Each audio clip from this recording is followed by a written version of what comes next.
they're sending a rapid support team to the government of Armenia. Հայաստանի կառավարությանը տրամադրվում է արագ արձագանքման մի խումբ, եւ որքանով տեղյակ եմ, հենց կառավարությունն է խնդրել այդ աջակցությունը։ Մենք կասկածներ ունենք, որ այս թիմն այստեղ նույն գործունեությունն է ծավալելու, ինչ նախկինում արել է մի շարք այլ երկրներում, համաձայն ԱՄՆ կոնգրեսի զեկույցի նկարագրության։ Եվ չնայած մենք կողմ ենք Եվրամիության բաց ու թափանցիկ ներգրավվածությանը, քանի որ դեմ ենք ցանկացած օտարերկրյա միջամտության, լինի դա ռուսական, ադրբեջանական, թե որևէ այլ կողմից, այդուհանդերձ գտնում ենք, որ նման քայլ ձեռնարկելիս Եվրոպական միությունը պետք է անհապաղ թափանցիկ գործի բոլոր քաղաքական ուժերի հետ։ We feel that if the EU is going to take this type of step, they must urgently be transparent with all political parties. Simply supporting Ընտրություններից առաջ կողմերից մեկին սատարելը ժողովրդավարական չէ, չի համապատասխանում իրավունքի գերակայությանը եւ կարող է միջամտության վերաբերյալ բազմաթիվ ենթադրությունների տեղի տալ։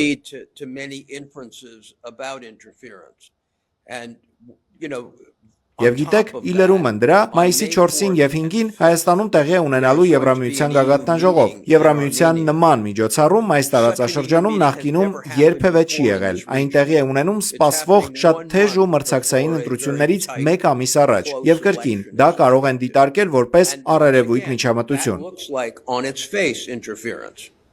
Այո, դուք հիշատակեցիք հիբրիդային արագ արձագանքման թիմի մասին, իսկ իրականում որքանով եք տեղյակ նրանց գործելավոճից։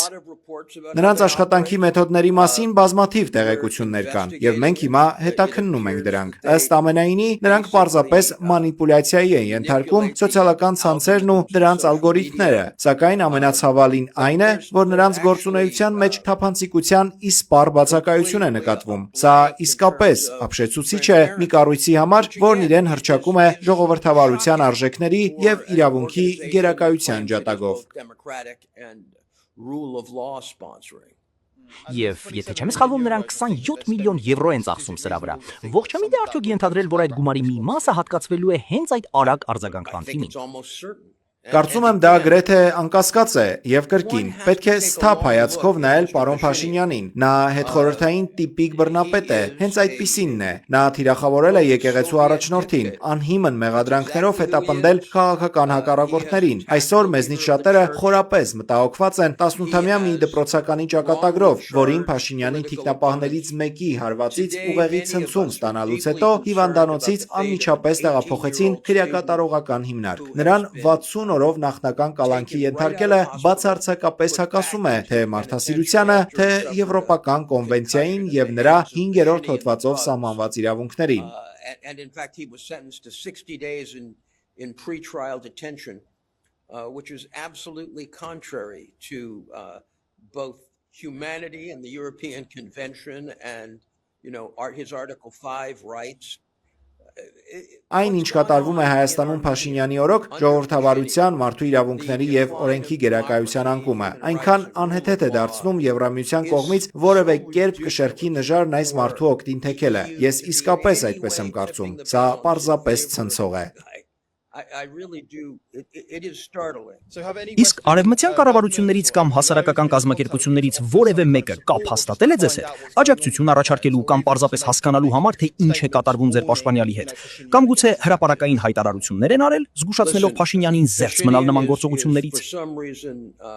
Գիտեք, չգիտես ինչու Փաշինյանն այժմ արևմուտքի սիրելին է։ Ինչպես տեսնում ենք մեր գրած նամակում, արևմուտքը եվրոպական ցանկացած երկրի ցանկացած խնդիր դիտարկում է բացառապես Ռուսաստան-արևմուտք հակադրության համատեքստում։ Սա չափազանց նեղ հայացք է, որն աղավաղում է հենց Եվրոպական միության ներքին արժեքները։ Մինչ ձեր հիշատակած նամակը ես արդեն գրել էի նրանց, բողոքելով իրավունքի գերակայության բացակայությունից, բայց ինձ պատասխանեցին. դե հայերի հետ խոսեք։ Իհարկե, ես խոսել եմ հայերի հետ։ Ես իմ պաշտպանյալի Կարապետյանի գործով ներկայացել եմ Հայաստանի դատարան։ Ես սեփական փորձով գիտեմ ու տեսել եմ հայկական արդարադատությունը։ Եվ եթե նրանք այդքան արագ արձագանքման խմբեր են ուղարկում ընտրությունների համար, չեն կարծում արդյոք, որ կարելի է մի քանի եվրո էլ ներդնել Հայաստանում իրավունքի գերակայությունը զարգացնելու համար։ Բայց կարծես թե դրա նկատմամբ հետաքրքրություն չկա, ինչը խորապես մտահոգիչ է։ You think they might invest a few euros in helping Armenia develop rule of law, but there seems to be no interest. And that's deeply concerning. Մեղադրանքներից մեկը, որն ուղղված է ձեր պաշտպանյալին, հենց Ռուսաստանի հետ առնչությունն է։ Շատերը հետևելով այս ամենին կարող են կարծել, թե Եվրոպական միությունը գուցե իրավունք ունի առաջ մղելու սեփական աշխարհաքաղաքական շահերը եւ որոշակիորեն աչք փակելու մարդու իրավունքների ոտնահարումների վրա, բայց իրականում դատարանում կամ որևէ այլ տեղ ձեր պաշտպանյալի եւ Ռուսաստանի միջև կապի վերաբերյալ որևէ ապացույց ներկայացվել է։ No, I mean, my client has lived in Russia, my client has businesses in Russia,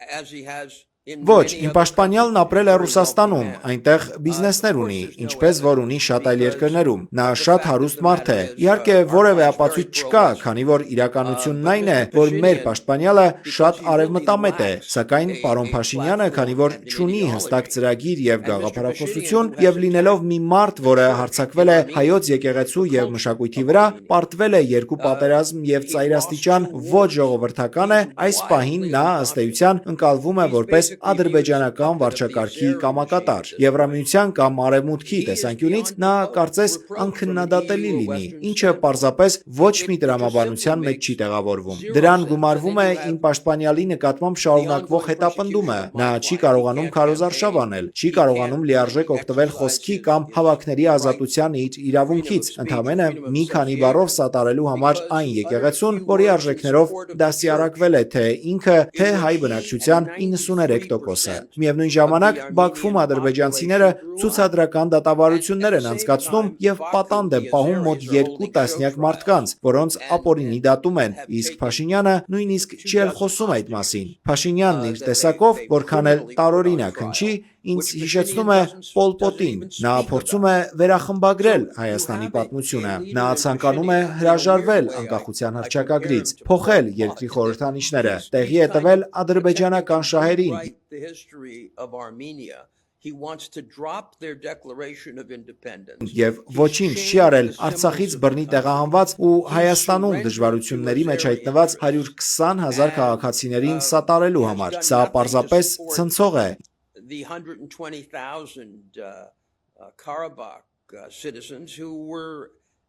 expelled from their homes and have been left struggling inside Armenia. Ինչ վերաբերում է այս ընտրություններին, մենք ընդհանրեն ուզում ենք, որ Փաշինյանը ներկայանա իր իրական կենսագրությամբ ու արած գործերով։ Եթե նա ընտրություններին գնա առանց կողմնակի միջամտությունների, որևէ խնդիր չի լինի։ Խնդիրն այս բռնապետին սատարելու միասնական ճիգն է, ինչը մեզնից շատերի համար անհասկանալի է։ To the side of an autocrat